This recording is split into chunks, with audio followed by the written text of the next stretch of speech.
Sino to? Boss B. Sino to? Yama po. O Yama, ano yun? Boss, kamusta kayo? Eto. Boss, isa lang Hmm. napapangako ko sa inyo. Ano yun? Pumanatag kayo. Malakas ang kaso ni boss. Panalo siya. Alam ko naman, siyempre, reasonable lahat and everything. Hindi naman yun yung punto eh. Yes. Ang problema, nadadamay ako eh. Dapat Yes. lahat ng tao, after siya, ako eh. Opo. Yun nga. Pero boss, yan naman, pinapatay ko sa social media yan. Inuutusan ko yung mga vlogger natin na yung Bernard Chong na sinasabi nila, wala yung connection doon.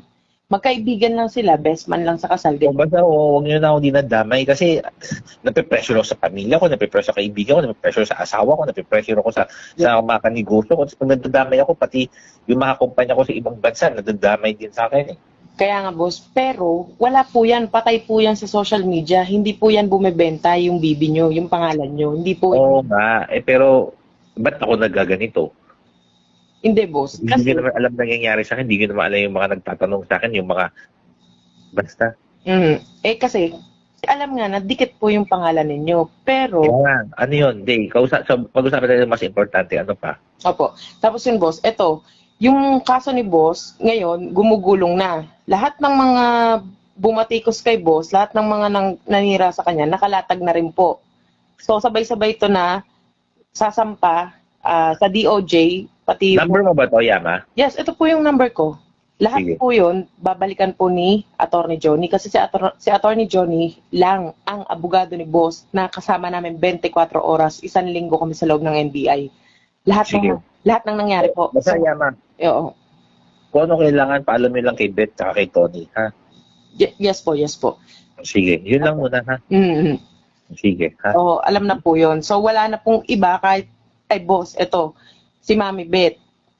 Wag na lang din tayo kasi siya, tinigil na rin namin yung pakikipag-connection sa kanya, yung pakikipag-usap. Kasi yung hinihingi namin na ebidensya, ayaw niyang ibigay. Anong ebidensya yun? Di yung lahat po ng pinamigay na mga ayuda ni boss, kasi malaking tulong po yun. Opo. Sige, hindi ko alam yan. Kasi aalisin na rin po siya ni boss. Si Beth? Yes po. Huwag niyo na lang po anuhin, aalisin na rin po siya. Basta, ang kausap ko si Beth at si Tony, ha? Boss, hindi nga. Si Mami Beth nga kay Amy Marcos nga yun nakaano eh. Ba't si Amy ba kalaban niya, kakampi niya? Ayun nga po ang hirap eh. Biruin mo lahat ng tumitira kay boss, puro loyalista ni Amy. Ang lahat ng nakakuha boss ng mga ayuda, bigas at mga PPE, puro lahat tauhan nila Amy, puro mga loyalista niya. Tapos ngayon ganito ang balik. Kaya napakasakit po kay boss na ganyan yung nangyayari po. Si Tony na lang kausap ko, ha? Yes po. Boss, si Mami Beth, sabi ni boss, tatanggalin niya na yan kasi nakita niya ang daming koneksyon nung nasa labas si boss. Basta si Tony na lang kakausapin ko, ha? Hindi niya ginamit yung koneksyon niya. Yun ang kinasasama ng loob ni boss. Sige, ha? Opo. Sige, boss. Pagka po merong i-update ko po kayo ulit. Pero sa ano po natin, okay po yung dalawang abogado, si Attorney Espejo, yung lalaki, yung INC, at saka si Attorney Johnny. Sige. Opo. Sige, boss. Boss, pumanatag kayo, boss, ha? Huwag kayong mag-alala po. Okay si boss. Okay. Yes po, okay po. Sige po.